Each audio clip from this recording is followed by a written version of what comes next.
Good morning. Claire here in the Pacific Northwest, Puget Sound area, Grow Zone 8B. And this week, I don't have a lot to update you on. It's been one of those weeks where the kids have been sick. I've been sick, so I have not been outside a ton, and we've had some temperatures in the 30s, below freezing. But I'm hoping that will be the last of that, and we can just move right on into spring and the temperatures going up. So I'm optimistic for that. With that being said, what I am going to share with you this week is a couple of books that have really been inspiring me and getting the wheels in my brain turning of what I actually do want to accomplish in my yard. So I'll update you on those first, and then hang around to the end, and I will just show you the few random things that did happen this week that are slightly amusing. So come along with me, and I'll show you. This week I have been productive in a completely separate kind of way. Something came across our paths that we thought we were going to be progressing with buying a little bit more land. That hasn't come to fruition yet. It looks like that may have fallen through. But with that being said, it kind of got my wheels turning about what do I want to do with it. And I started thinking about, I want more flowers, I want more vegetables. And I really started getting inspired by people who have, those huge flower farms, one of which being Erin from Floret Farms. And her book was in Kindle Unlimited on Amazon Kindle Unlimited for free to read. So I got it. I was just going to read it on my phone, but it was so beautiful and so informative that I ended up buying the actual hard copy. And I will show you guys close-ups of these in just a moment.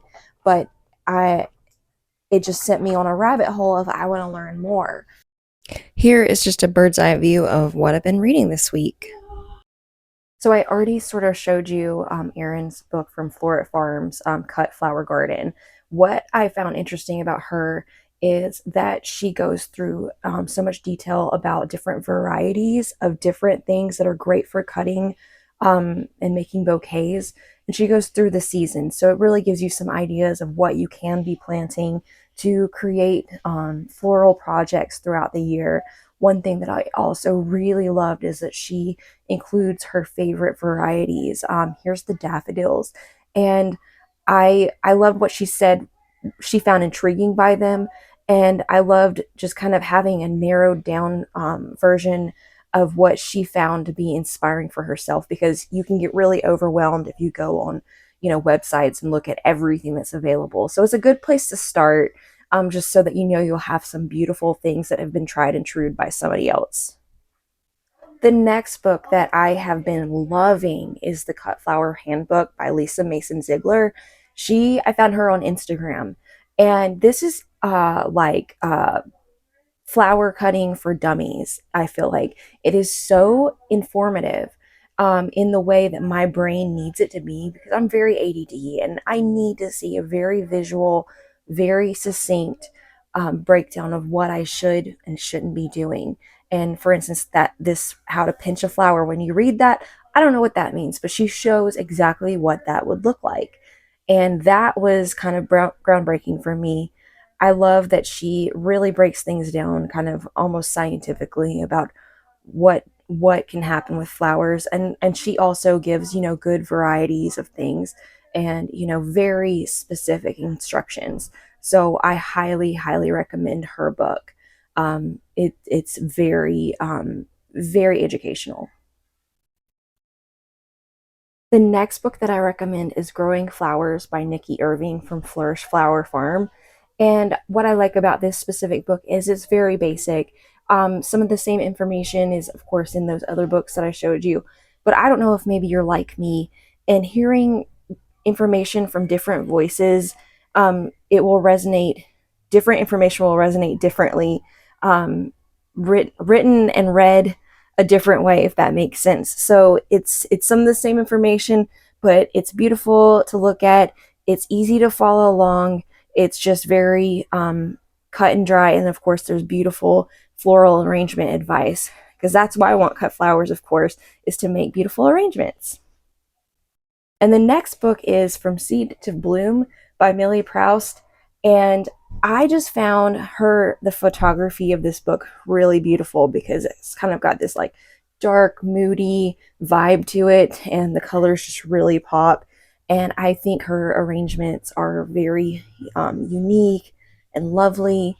And of course, there's general information in there. But I just found this visually very, very lovely. And last but not least, another book from Erin from Floret Farms. It's called A Year in Flowers. And this is more about floral arranging versus planting and growing. But I found that to be very interesting. Just it kind of gets your creative mind going about like what can go into a bouquet and all the different elements. And I love how there's all these beautiful color, flat lays of various foliage and flowers, and it has their names. So it just gives you a lot of inspiration.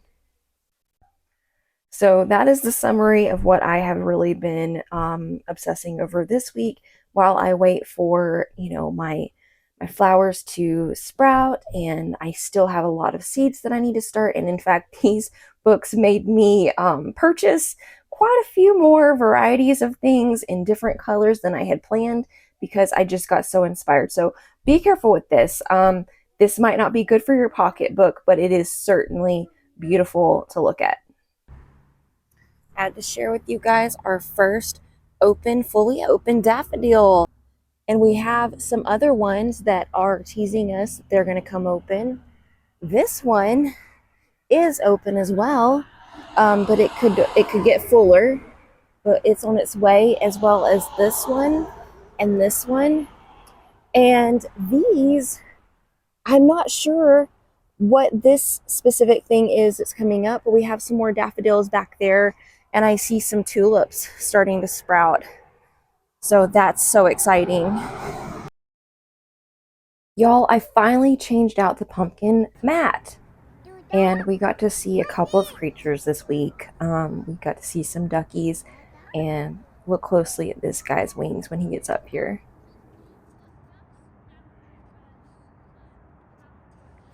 Isn't that a gorgeous shade of blue? And we met this fun doggy named Pancake at a restaurant. And when we left, Katana was not happy. She kept crying for her dog, my dog, my dog. So we might be getting a puppy in the future. We will see about that. So this is probably the most hilarious part of my week, but the scariest as well. My sink broke, and my husband was just too busy to be able to fix it. So I was like, fine, I'll do it. And one thing about me is I am terrified of spiders. So I looked under there.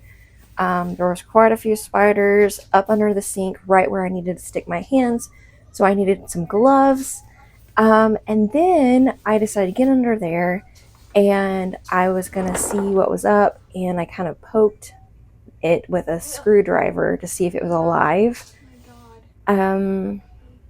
Fun fact, it was, and it got on me.